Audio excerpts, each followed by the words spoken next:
Okay, so we have a question here on the reflex arc. It says human reactions are a response to an external change, and reflex actions help to protect the body against damage. We've got a diagram here showing a nervous pathway for reflex actions. The question says, a stimulus from the hot pan will cause the muscle in the arm to contract and move the finger away. Describe how the stimulus from the hot pan reaches the muscle in the arm. So basically, if you have someone touching a hot object like a hot pan, their arm naturally moves away. This is a reflex reaction, and the question is asking us for the stages of a reflex action. So from the stimulus all the way to the response, which is the hand moving away. So we first can talk about the stimulus, which in this case is the temperature of the hot pan. This is what our body is detecting. And what happens is it's being detected by the receptors in our finger. We have temperature receptors, and they detect this hot temperature from the pan.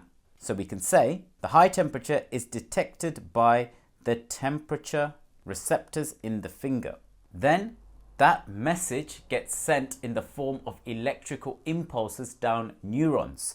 We've got the sensory neuron first, then from there it goes to the relay neuron. That's in the CNS, in the spinal cord. That's what this part of the diagram represents, the spinal cord.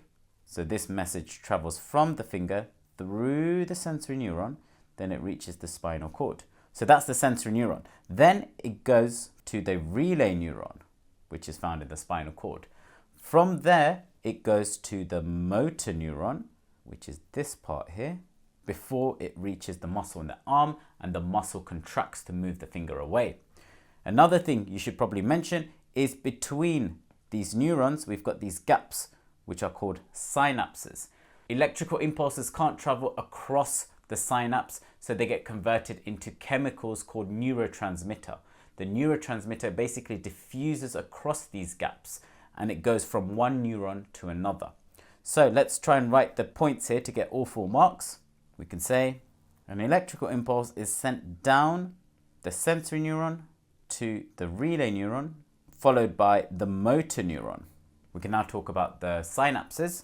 It crosses the synapses in the form of chemical neurotransmitter. Then it goes to the effector. So it goes to the muscle, which contracts, and that's how you get 4 marks there.